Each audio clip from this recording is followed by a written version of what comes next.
দেখুন, দেখুন আমাদের গাছের ইঁচড়। আজকে ইঁচড় রান্না হবে। চারটা ইঁচড়।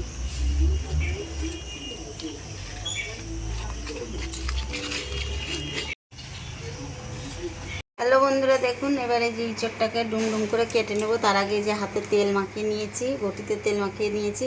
এ দেখুন এঁচড় আর এই যে দেশি চিংড়ি মাছ, এই দিয়ে আজকে নিরামিষই একটা ইঁচড়ের তরকারি রান্না করে দেখাবো।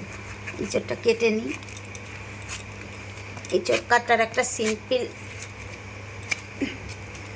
আপনাদের পদ্ধতি বলে দিচ্ছি। এইভাবে কাটবেন, এই দেখবেন হাতেও কোনো আঠা লাগবে না, আর কাটাটাও দেখেন কত সুন্দর হয়ে যাবে।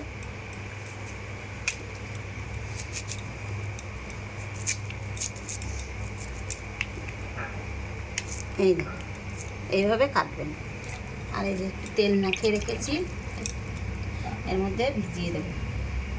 হ্যালো বন্ধুরা, এই দেখুন এবার এই জলের মধ্যে আমি একটু লবণ আর একটু হলুদ দিয়ে দিচ্ছি, দিয়ে এই যে নেড়ে দেবো। এবার চিংড়ি মাছ কটা বেছে নেব। এবার ইঁচড়গুলি দিয়ে দিচ্ছি।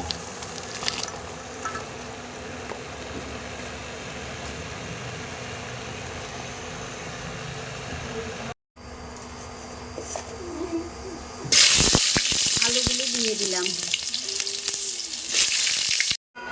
এবার বন্ধুরা ইঁচড়গুলি দিয়ে দেব।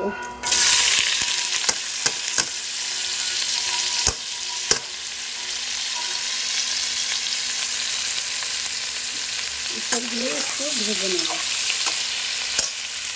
হ্যালো বন্ধুরা, এবার নামিয়ে ফেললাম ইঁচড়গুলি।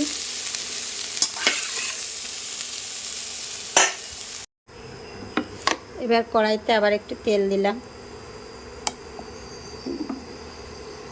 এবার আমি যে চিংড়ি মাছটা বেছে রেখেছিলাম সেটা দিয়ে দেবো।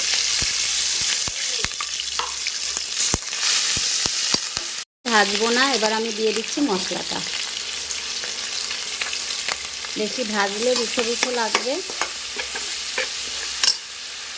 এবার আমি দিয়ে দেব টমেটোটা, আর এখানে দিয়ে দিচ্ছি হলুদ আর হচ্ছে আপনার লবণ, কারণ আমি অল্প করে দিচ্ছি, আগে দিয়ে দিয়ে সিদ্ধ করেছিলাম একটু লবণ হলুদ দিয়ে, ওর জন্য আন্দাজ মতো দিয়ে দিলাম। এবার মশলাটাকে কষাবো। এবার আপনার স্বাদ অনুযায়ী চিনি দিয়ে দিচ্ছি। আমার ভেজে রাখা ইঁচড় আর আলুটাও দিয়ে দেবো।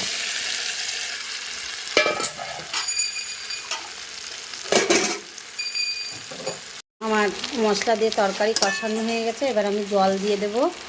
এটা হচ্ছে গরম জল, দিয়ে দিলাম। যে যেমন ঝোল খাবেন সেরকমই দেবেন। একদিন এইভাবে রান্না করে খেয়ে দেখুন, তারপরে বলবেন। রোজ রোজ পেঁয়াজ রসুন দিয়ে খাওয়ার থেকে খেয়ে দেখবেন। এবার এতে বন্ধুরা একটু ঘি দেব, আর দেব এই যে গরম মশলা।